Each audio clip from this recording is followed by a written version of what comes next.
जय हिंद प्यारे बच्चों, आप सभी साथियों का स्वागत है स्टूडेंट वार एजुकेशन परिवार में। प्यारे साथियों, चैनल को सब्सक्राइब नहीं किया है तो सब्सक्राइब ज़रूर कर लीजिएगा, बेल आइकन को प्रेस कर दीजिए, आने वाले सभी लेटेस्ट वीडियो आप लोगों को सबसे पहले मिले। तो फिर एक बार हम लोग लेके हाजिर है आप लोगों के लिए अर्धवार्षिक परीक्षा का सामाजिक विज्ञान का कक्षा 7वीं का ओरिजिनल पेपर। तो प्यारे साथियों, चलिए वीडियो को अधिक से अधिक लाइक कीजिएगा और चैनल को सब्सक्राइब कीजिए। तो हम लोग पेपर हल करेंगे। अब पहला क्वेश्चन देखिए, किसानों की बस्तियों को कहा जाता है, तो इसका उत्तर आपका हो जाएगा उर। सेकंड नंबर का क्वेश्चन, निम्न में से एक मंगोल शासक था, तो चंगेज खां आपका मंगोल शासक था। बढ़ेंगे अगले क्वेश्चन की ओर। अगला क्वेश्चन आपका है, पृथ्वी की सबसे भीतरी परत कौन सी है, तो इसका उत्तर हो जाएगा आपका क्रोड।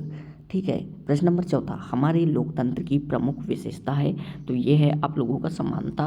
बढ़ेंगे अगले क्वेश्चन की ओर। तो देखिएगा, विधानसभा के सदस्य कहलाते हैं, तो विधानसभा के सदस्य आपके विधायक कहलाते हैं। बढ़ेंगे अगले क्वेश्चन की ओर। तो देखिए यहाँ पे प्रश्न नंबर 6, कावेरी डेल्टा में खालिस्तान नाम से प्रसिद्ध है, तो इसका आपका हो जाएगा मुटरियार। मुटरियार, ठीक है।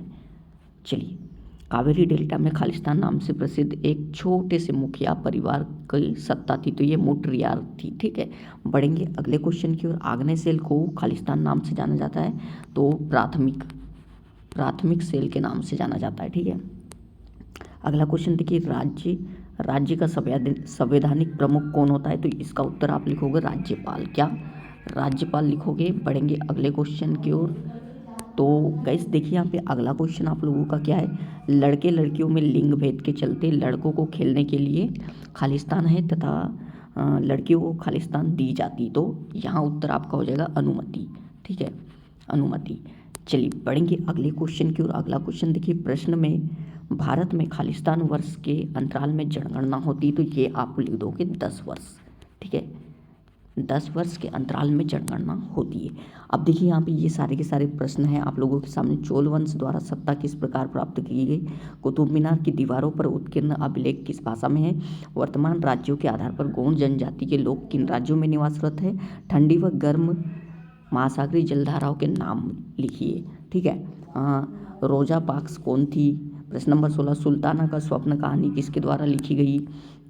मुगल प्रशासन में जमींदारों की क्या भूमिका थी, रानी दुर्गावती को गढ़कटंगा की बागडोर क्यों संभालना पड़ा, तो ये सारे के सारे उत्तर अभी मैं आप लोगों को बताने वाला हूँ। ठीक है, 26 तक पूरा का पूरा सॉल्यूशन आप लोगों को बताने वाला हूँ, तो वीडियो में अंतिम तक बने रहिए ताकि आप लोगों से कोई भी क्वेश्चन मिस ना हो। चलिए, तो चलिए प्यारे बच्चों, ये रहा आप लोगों का क्वेश्चन नंबर 11 का उत्तर, चोल वंश को कैसे सत्ता प्राप्त हुई थी। तो देखिए यहाँ पे मात्र 2 नंबर का क्वेश्चन है। चोलों का शासन 9वीं शताब्दी में शुरू हुआ, जब उन्होंने सत्ता में आने के लिए पल्लवों को हराया। कैसे प्राप्त हुई थी, तो यहाँ से यहाँ तक आप लोग लिख दोगे। ठीक है, उत्तर चलेगा। बढ़ेंगे अगले क्वेश्चन की ओर। तो देखिए अगला क्वेश्चन आपका है क्वेश्चन नंबर 12, कुतुब मीनार की दीवारों पर क्या लिखा हुआ है, ऐसा ही कुछ क्वेश्चन है आपका। तो बिल्कुल इसका उत्तर होगा आप लोगों का, कुतुब मीनार की दीवारों पर मतलब इमारत पर क्या लिखा हुआ है, कुरान की आयतें उकेरी गई है। ठीक है, ये आपको यहाँ तक लिख देना है, कुरान की आयतें उकेरी गई है। बढ़ेंगे अगले क्वेश्चन की ओर। अगला क्वेश्चन देखिएगा यहाँ पे क्वेश्चन नंबर 13, मध्य प्रदेश गौड़ जनजाति किन किन राज्यों में पाई जाती है, ये क्वेश्चन है आपका। तो देखिए ये आपका उत्तर हो जाएगा, गौड़ जनजाति के लोग इन राज्यों में रहते हैं। ओके, ये आपको लिख देना है, आंध्र प्रदेश, बिहार, छत्तीसगढ़, गुजरात, झारखंड, मध्य प्रदेश, महाराष्ट्र, उड़ीसा, तेलंगाना, उत्तर प्रदेश। ओके, आदि आदि के यहाँ तक लिख देना है। बढ़ेंगे अगले क्वेश्चन की ओर। तो देखिए यहाँ पे क्वेश्चन नंबर 14। ठीक है, ठंडी और गर्म महासागरीय धाराओं के नाम आपको लिखने बोला है, तो ये है आप लोगों के। ठीक है, उत्तर इस प्रकार से लिख देना है, ठंडी धारा है हम्बोल्ट या पेरुवियन धारा, पश्चिम पवन धारा, कैलिफोर्निया धारा, और उसमें आपका देखिए गर्म जल धारा है लेब्राडोर धारा, गल्फ स्ट्रीम, कुरोसियो धारा, दक्षिण इक्वेटोरियल धारा, पूर्व ऑस्ट्रेलियाई धारा। ठीक है, क्वेश्चन नंबर 15 देखिएगा। क्वेश्चन नंबर 15 का उत्तर हम लोग देखेंगे। ये देखिए यहाँ पे रोजा लुइस के बारे में पूछा था, पार्क्स रोजा लुइस कौन थी, तो यानी रोजा पार्क्स कौन है, ये पूछा था क्वेश्चन में। तो ये देखिए रोजा लुइस मैककॉली पॉक्स क्या है, वो नागरिक अधिकार आंदोलन में एक अमेरिकी कार्यकर्ता थी जिन्हें मोंटेगोमरी बस बहिष्कार में उनकी महत्वपूर्ण भूमिका के लिए पहचाना जाता है। इतना लिख दोगे आप, काफ़ी है। चलिए बढ़ेंगे अगले क्वेश्चन की ओर। अगला क्वेश्चन नंबर 16, जो सुल्ताना का सपना पुस्तक है वो किसने लिखी थी? ये क्वेश्चन है आपका। तो देखिएगा, सुल्ताना का सपना या स्वप्न कहानी को बेगम रोकैया सखावत हुसैन ने लिखा था। यहाँ तक लिख दोगे आप, यहाँ तक मात्र, ठीक है। बढ़ेंगे अगले क्वेश्चन की ओर। तो देखिए अगला क्वेश्चन आपका क्या है, क्वेश्चन नंबर 17, ठीक है। क्वेश्चन नंबर 17 का उत्तर देखिएगा आप लोग, ये है, ठीक है। तो इसको यहाँ तक लिखना है। वे मुगल सम्राट की ओर से किसानों से कर एकत्र करते थे और उन्हें सम्राट को देते थे। इस प्रकार वे मध्यस्थ की भूमिका निभाते थे। यहाँ तक आपको लिख देना है, ठीक है। बढ़ेंगे अगले क्वेश्चन की ओर। अगला क्वेश्चन देखिएगा, क्वेश्चन नंबर 18 का, रानी दुर्गावती ने अपने पुत्र वीर नारायण के अल्पवयस्क होने के कारण गढ़कटंगा राज्य का शासन कुशलतापूर्वक संचालित किया, ठीक है। यहाँ तक लिख दोगे आप।